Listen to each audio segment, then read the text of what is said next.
Hamas has actually never said no to disarming, right? They say yes, but. And the conditions that they put are shifting. Instead of just pinging this on, oh, Hamas says but they're not serious. Bring it on, Hamas. Let's try. Let's try it on a pilot area. Show us what you have. Show us the tunnels and then hold accountable. David, you always say, if it's all or nothing, it's going to be nothing.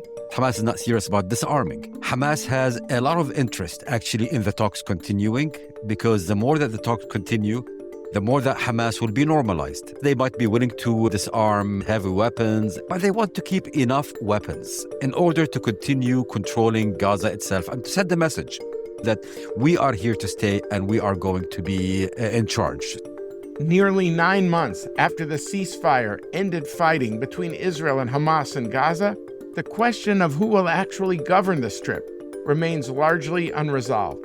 I'm David Makovsky of the Washington Institute, and I'm happy to go on this journey with you. Gaza is currently divided into two main areas. Around 40% of the territory, often referred to as the Red Zone, is controlled by Hamas and contains more than 80% of Gaza's population. The remaining territory, known as the Green Zone, is under Israeli control and continues to expand beyond the demarcated yellow line. Hamas's refusal to disarm and the distractions of the Iran war has stalled the implementation of Trump's 20 points that define the ceasefire. So far, there hasn't been any meaningful disarmament, no significant reconstruction in Gaza, and the new Palestinian technocratic government is yet to enter, let alone assume control. Meanwhile, the population of Gaza continues to endure dire humanitarian conditions. As progress in the Strip remains stuck, we discuss steps to improve life on the ground in Gaza and remove Hamas from power, to understand what is possible to improve the grim reality in the Strip, and to make sense of the challenges at play. I'm joined by two experts. Ghaith al-Omari is a senior fellow at the Washington Institute and a former advisor to the Palestinian Authority's negotiating team during the 1999 to 2001 permanent status talks with Israel. Dr. Shira Efron is RAND Corporation's Distinguished Israel Policy Chair, a former researcher at the Israel Policy Forum and the Center for American Progress. Shira Efron and Ghaith al-Omari, welcome to both of you. Thank you for joining me today on Decision Points. Thank you, David. Thank you for having me. I was just in Cairo. I hadn't been there for a while. So I just want to reflect very quickly on my trip, where I think it affects the conversation in Gaza. The Egyptians are very proud of the role that they are playing to try to broker these negotiations. There's been 3 rounds with Hamas. In the 3rd round, Hamas has agreed to talk about the various types of weapons that they would disarm, starting with heavy weapons, going on to AK-47s, to pistols. But, of course, it's just talk for now. Hamas is linking its willingness to even talk in depth about disarmament to also Israel being willing to take steps of no more targeted killings if they give up the weapons. And they want to be sure that there would also be a disarming of what they see as the anti-Hamas clans backed by Israel in Gaza, who have been supportive of Israel. I think progress is modest, that they're willing to have a conversation, but that doesn't mean we're anywhere near an agreement at this time. So I just want to ask you two, who are, observers who have followed this negotiations so closely, this has been central. Belief that if you didn't disarm Hamas, you couldn't really engage in reconstruction. As we know, a large majority of the Palestinians are living on the Hamas side in Western Gaza, on the Mediterranean. So to both of you, and Ghaith, maybe you'll start us off. Do you think Hamas is serious when it floats a willingness to discuss disarmament? I would say yes. Hamas is serious about talking, but Hamas is not serious about disarming. Hamas has a lot of interest in the talks continuing, because the more that the talks continue, the more that Hamas will be normalized, the more that Hamas will be mainstreamed, the more that this will be just a typical routine thing. We're talking to Hamas. Not only when I talk about when they talk to Egypt, Turkey, and Qatar, the mediators, but also when the engagement is with the Board of Peace, with American officials. So Hamas has an interest in continuing the process, but absolutely not in disarming. Yes, they might be willing to disarm, as you mentioned, heavy weapons, etc., because they realize right now they cannot attack Israel and they don't have no real interest in doing it right now. But they want to keep enough weapons and enough capabilities in order to continue controlling Gaza itself and to send the message to the international community, to the Israelis, to the Board of Peace, to everyone that we are here to stay and we are going to be in charge. I expect to see a lot of talks, but I am less optimistic that we will see actual disarmament in any meaningful way. Shira, how do you see it? I agree with Ghaith. I think Hamas, it requires an identity shift to disarm. It's an armed resistance movement. That's what it does. Asking it to disarm, it's asking it not to be Hamas anymore. And maybe they're willing to shift to something else, but I don't know that this is a price that Israel is willing to accept, this sort of integration of Hamas and accepting it as a national legitimate movement. And by the way, there's an intra-Palestinian question that needs to be answered, and it's not just Israeli call. We'll just say on the motivation stuff that you asked about, it seems that neither Israel nor Hamas want to be blamed for derailing the plans or playing the clock or whatever you said. It's just like dragging the time and playing and blaming each other is a very useful strategy for both sides because neither side was given the motivations to continue with President Trump's 20-point plan. And I think there was an assumption at the beginning that when both sides agreed to the ceasefire, that they actually accepted the plan. But actually, they didn't. They accepted maybe points 1 to 4 out of the 20, right? The sort of the immediate questions of the hostage return in terms of in return to Palestinian prisoners and an IDF withdrawal to a certain line and supposed cessation of violence that lasted for a few months, but is no longer the case anymore, and some sort of humanitarian protocol, which was copy-paste from the previous one. But all the thorny issues were pushed to the back, and neither side has a motivation to comply. I think on one of the things you said about Israel, though, you would think that given the strains on the IDF, after being in a war for over 1,000 days now in a row, and the multiple fronts, that Israel would be like, we don't want to deal with Gaza. But actually, it's not what you hear here on the ground from Southern Command, which is the command that manages the Gaza Strip in the IDF. We are hearing the drums of war, been hearing them for a few months now, and there's some speculation that actually the government, with what it sees as a very unfortunate outcome in Iran, yet to be seen, but it doesn't look good from Israeli perspective, and with Lebanon coming down, that it's useful for the Netanyahu government to be in a state of war, and they're actually going to resume fire in Gaza. And we can talk about what this means. Hamas is obviously preparing for that scenario as well. And I'm not as optimistic at this moment, but it's on both sides to this thing. Obviously, Hamas's fault not disarming, but I think this could have been anticipated. Ghaith, do you agree? And since Hamas is yet to disarm, what is the forecast for something like NCAG? That's the National Committee for the Administration of Gaza, Palestinian technocrats that so far have not gone in. Is when everything's on hold with disarmament, is everything on hold with NCAG? Okay, just maybe a couple of follow-ups on what Shira said. And just to highlight one point, you said how disarming for Hamas is part of its identity. Actually, you don't have to believe Shira or myself. Listen to what Khalid Mish'al, the former head of Hamas and potentially the future head of Hamas, who said removing Hamas's arms is tantamount to removing part of its soul. So it's not only a practical matter, but it's also, as Shira said, an identity matter. And you did ask David initially that what can make it easier? Frankly, the fact that what can make disarmament easier?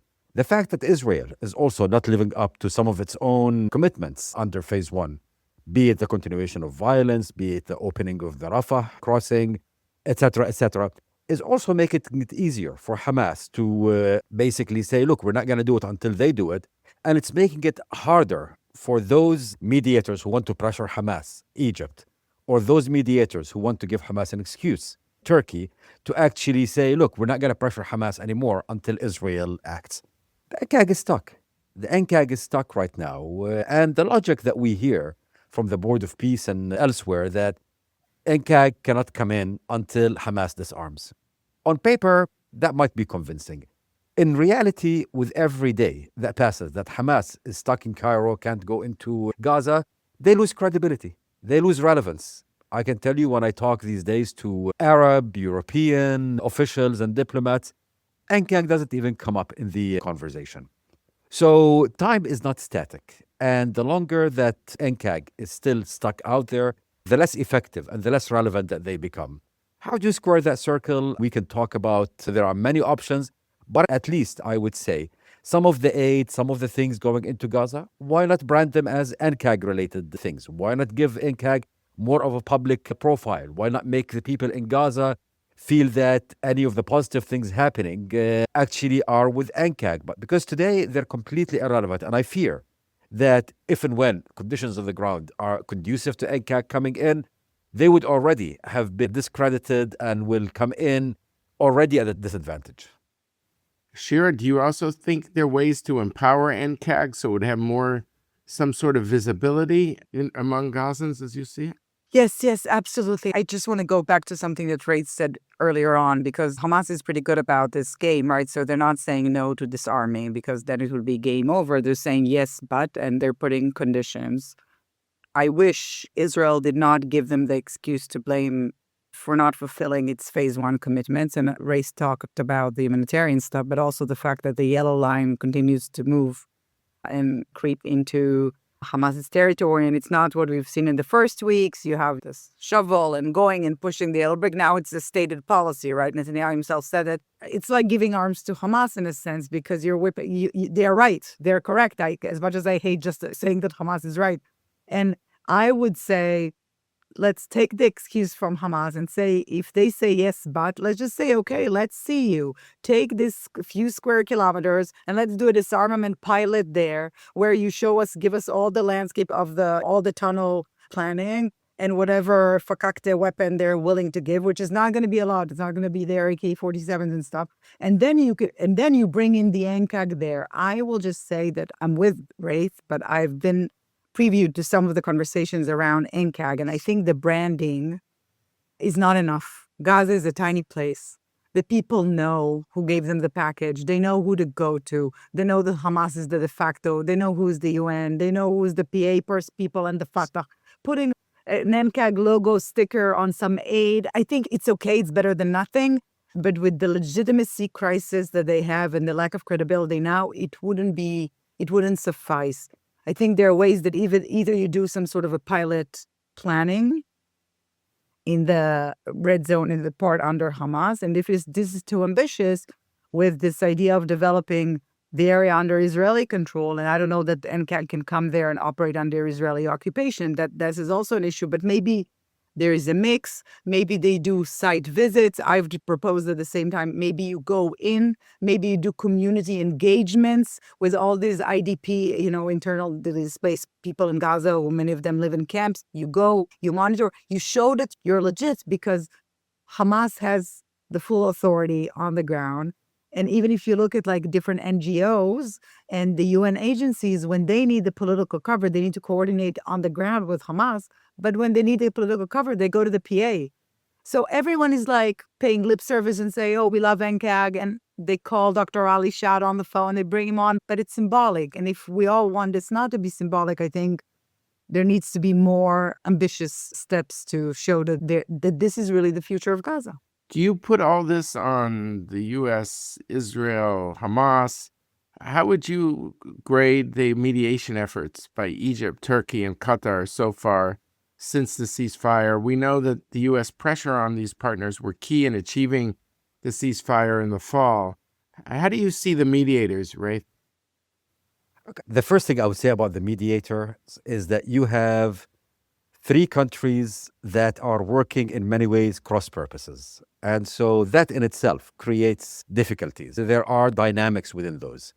But before I get to this, I would say today all of the mediators are disempowered, not because of anything inherent about them, because the region is so unstable. I think until the Iran war, until we have clarity, what comes after the Iran war and now the negotiations, the 60 days, etc., no one's going to make major decisions, nor is anyone actually have the bandwidth to deal with this. Look, the same Qatari prime minister who's the main mediator for Hamas is the same person who's now the main mediators for the Iran talks. So there's a bandwidth issue, and there is also an unpredictability issue. And I'm sure we'll talk about Iran a bit more. But more deeper than this, I think the mediators, you have different interests and objectives. On the one hand, there's no doubt in my mind, at least, that Turkey actually wants an outcome of these negotiations that supports Hamas, that strengthens Hamas, that helps legitimize and mainstream Hamas. And I suspect that the Qataris are not far from that. The Egyptians are very different.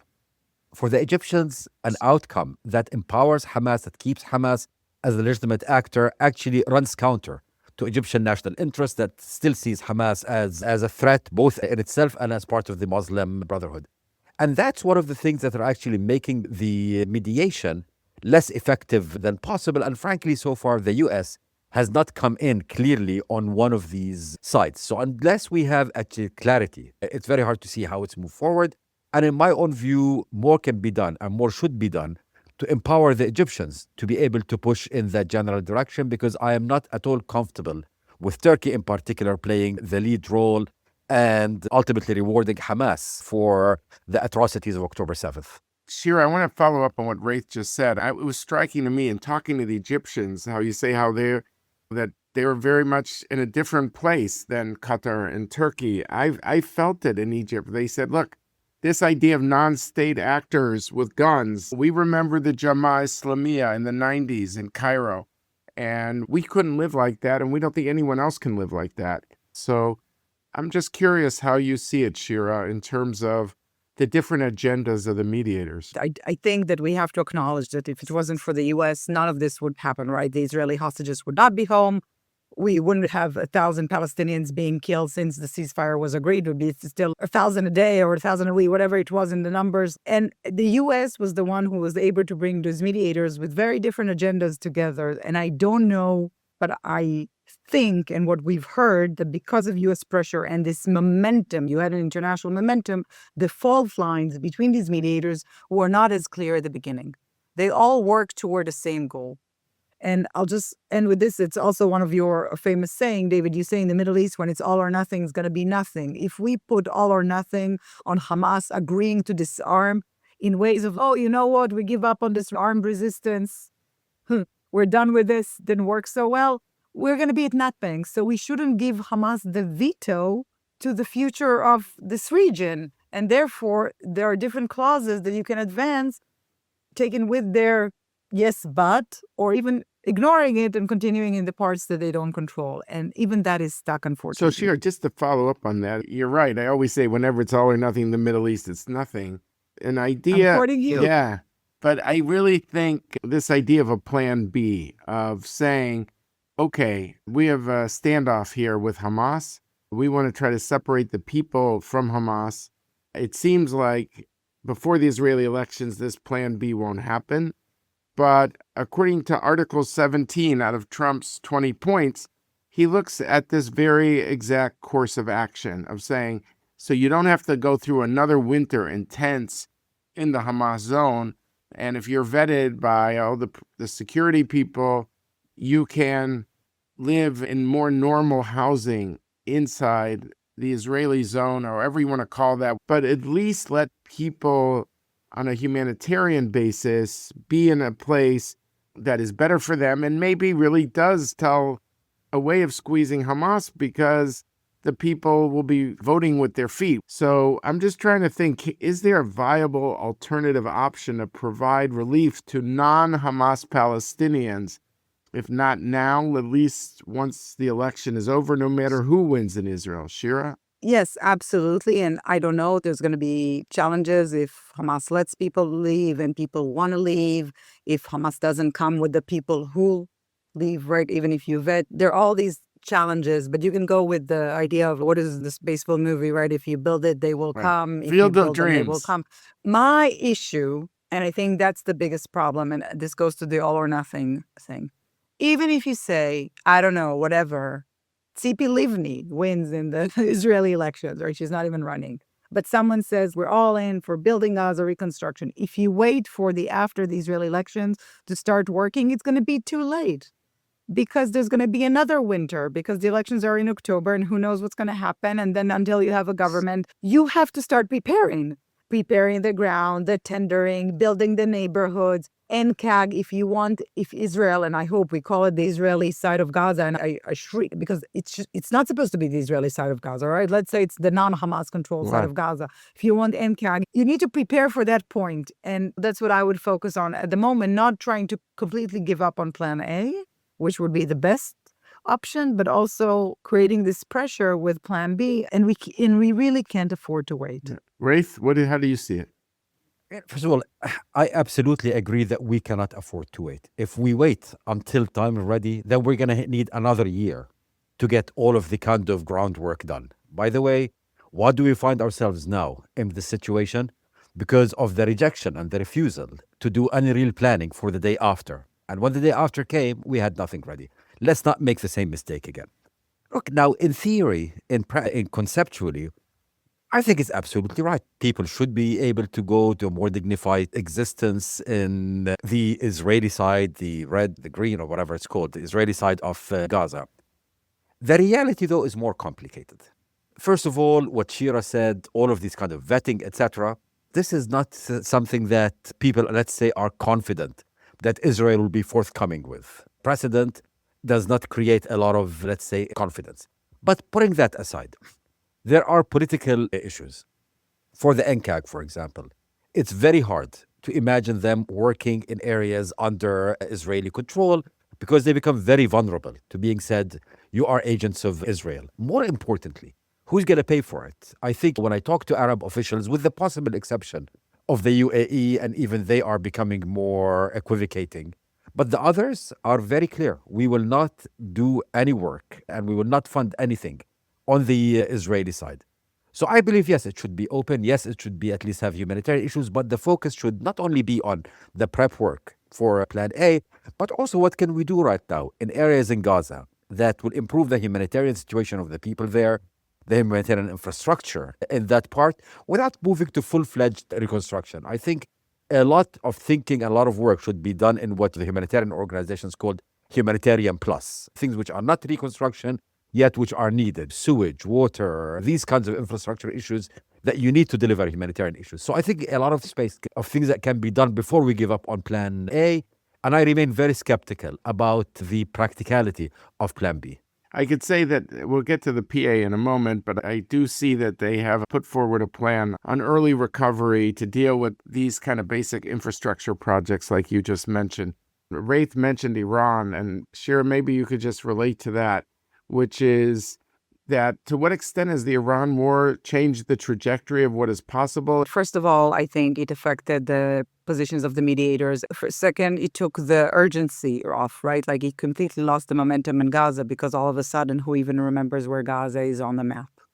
There's the money issue, the funding. Before you send any money to Gaza, you need to think of what you do with all the lost revenue from tourism and oil and gas in the Gulf. You look at the numbers, you look at Qatar, you look at their numbers, GDP forecast. Maybe they have a lot, but they have issues and they have priorities. And it's not like there is a ripe plan for them to put the money, right? Like between Israel that is threatening to restart the war and between Hamas, who's being basically Hamas. We know it's a cynical, evil terrorist movement.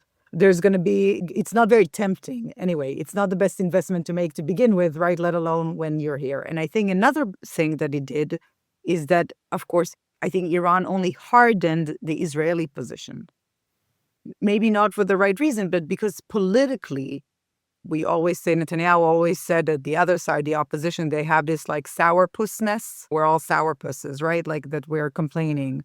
But the rejection to the Iran MOU and basically Israel being forced to know, you're the junior partner, you can't work on your own. And even Lebanon, we'll see how this developed some sourness on the part of even Netanyahu's base. So he has no choice politically but not show that he's being even least leaning or what he was on Gaza. So I think the outcomes, the impact of this war in Iran has been a negative for any constructive progress on Gaza in the short term. If this changes, if Iran is obviously weakened the way we want it to be, and it cannot continue any support for Hamas if the Houthis don't tie their linkage to Hamas like they did during the war. It's too early to say, but for now, I don't see any positive contribution of this war to the Gaza issue. Shira, you and I wrote a piece about trying to see if there's a role for the Palestinian Authority in Gaza. Israel has resisted this because of different reasons, and I think the election has certainly made this not likely for now. I sensed in my visit to Ramallah, they feel at a certain point maybe with a new government, they will be brought in more to deal with Gaza. They're already at the Rafah crossing. Many of the people who are technocrats in the NCAG have been connected to the PA, at least loosely in the past. So is there any evolutionary role incrementally for the PA to become more of a player? Or is this something we can't even think about? And certainly no one's expecting it before the elections. That's obvious. But even beyond, what do you think, Shira? First of all, we have to remember that the 20-point plan that President Trump wrote, the PA is in the plan, right? There's talk about reforms, but the PA is in the plan, black on white, and Israel supposedly agreed to this, even if they didn't vote on it. Second, there are the tangibles that you mentioned. So I do think that if there's going to be interest in involving the PA, there are plenty of ways of doing it bureaucratically. And if there's not going to be an interest, even though the PA is not a veto player like Israel or Hamas, it can also make it harder for this plan to go forward if they don't feel that they have skin in the game. And I know there is a relationship, Mohammed Mustafa, Dr. Ali Shah, and NCAG. They do speak all the time, but making this more institutional, building the NCAG as a transitional government, with both sides don't see each other as competition, which I think is what's happening a little bit now. But as UPA, we got you the way into Gaza, but support these guys in the meantime and share the data and everything. You can do this. You need a process, you need the willingness, and you need the clear direction from everyone, from the U.S., from the Palestinians, from Israel, to agree to the plan. And I would hope that when there's a new government in Israel, and even if it's a Netanyahu government, that one of the first steps when it comes to the Palestinian issue is like a recommitment of Israel to the 20-point plan. And it's also commitment to points 18, 19, 20, those that have the PA in them. And let me ask you, Ghaith, just in terms of the role of the Trump administration, what do you think the administration realistically can do at this time that would try to restart a sense of momentum there just to give this a push? David, it's a very difficult question. It brings me back to your previous question to Shira about Iran. One thing that the Iran war did is that it also impacted Hamas's calculations, both in creating a degree of paralysis within Hamas itself, waiting to see what happens after the Iran war. But also Hamas is waiting to say, look, if Iran emerges victorious, or at least seen as victorious, why should we compromise? Iran will help us deliver. But more importantly, I think in the region, a lot of the countries that we supposed or expected that will be bankrolling and even contributing not only money, but personnel, even potentially troops, meaning the Gulf, they're not particularly happy with the way that the Iran war was started, proceeded, was ended, and now is being negotiated. This will make them less responsive to American pressure and American requests when it comes to Gaza. None of the Gulf countries that I know actually were happy with the idea of the Board of Peace, yet they joined in because doing it as a favor for Trump. Today, I don't see any Arab official who's in a mood to give any favors to the Trump administration.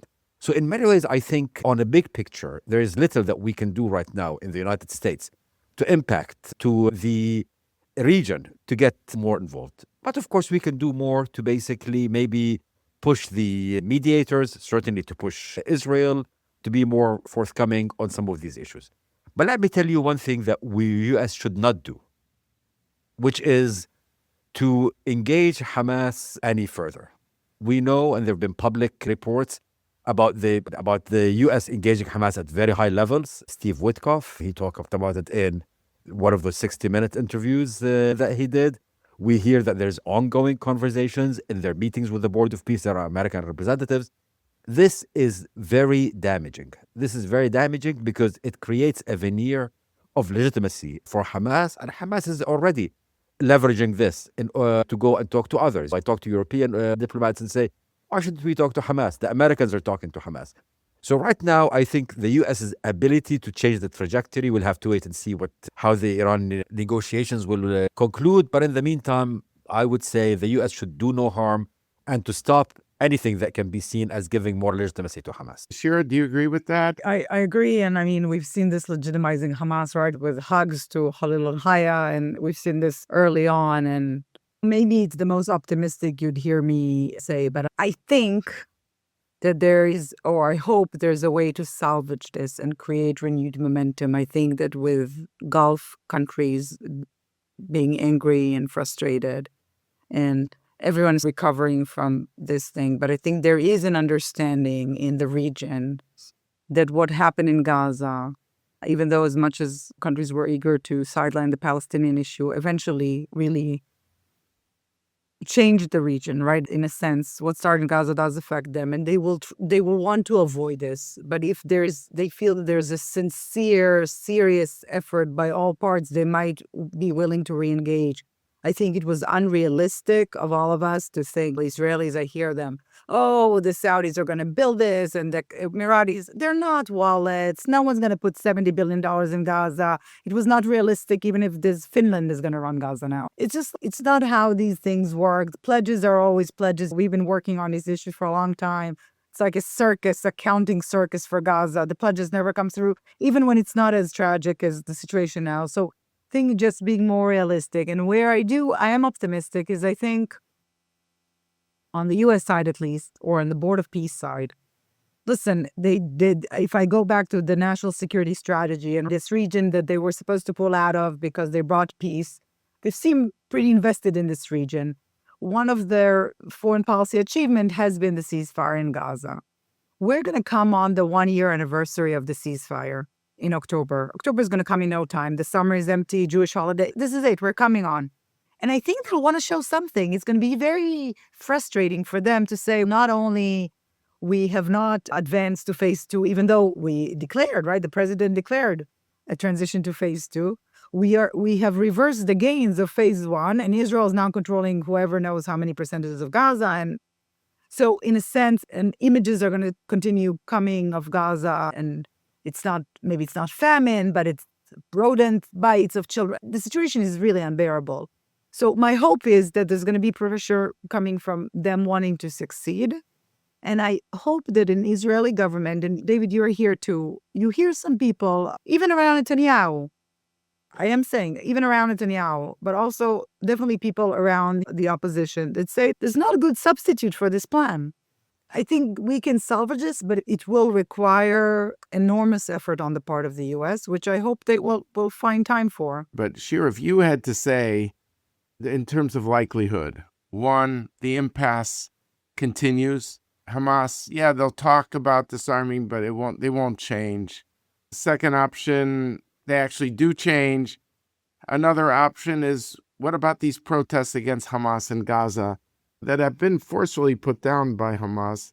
Do they gather steam because they realize they're just stuck in limbo?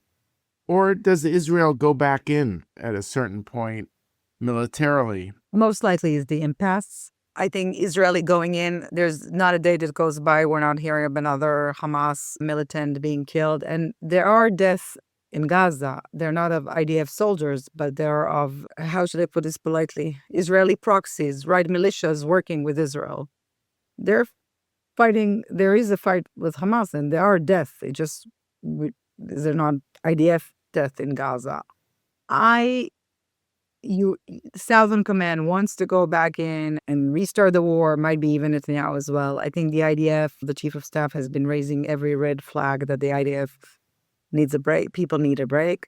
But it's not just that. There's so much, and it's a topic for a different podcast, but there's so much about Israel's isolation in the world.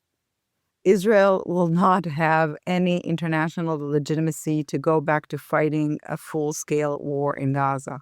Israel cannot do this. It's not just about what President Trump can ignore or not ignore. The international community is not just the White House. And I just don't see the legitimacy of Israel the doing internet this. system soured on the Gaza war for a while, and Israel just kept going. No, I know, but if you know this, you follow the numbers as so much, right? And we are seeing senators voting to not even give. I don't think. And what is Israel going to achieve in another fighting that it hasn't achieved in 2 years plus of what it is? It's time to move on to something else and choke Hamas off and show to the people of Gaza there's an alternative.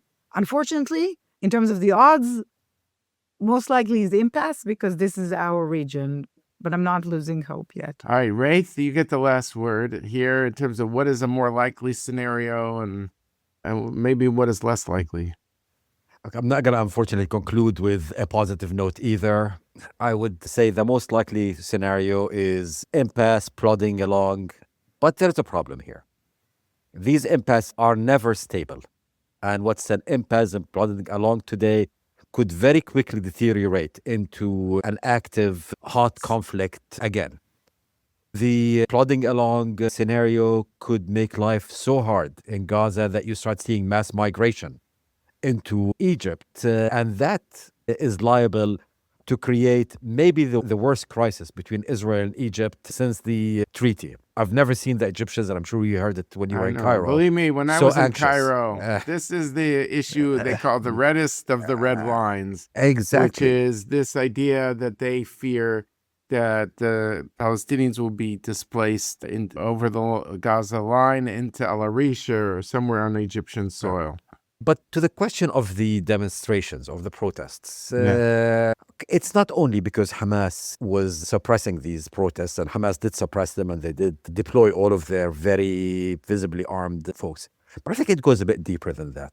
There is no doubt that people in Gaza are sick and tired of Hamas. We hear it anecdotally. We see appalling. Doesn't mean they like Israel, but they blame Hamas for their plight. However, I think most Gazans have concluded that Hamas is here to stay. After close to a year of the ceasefire, Hamas has not been dislodged. Hamas has been further entrenched. Hamas is a brutal organization that takes no hesitation in killing its own people. And a lot of Gazans today are saying, should I go out, protest and demonstrate when I am alone, when the world is not supporting me, when Hamas is here to stay?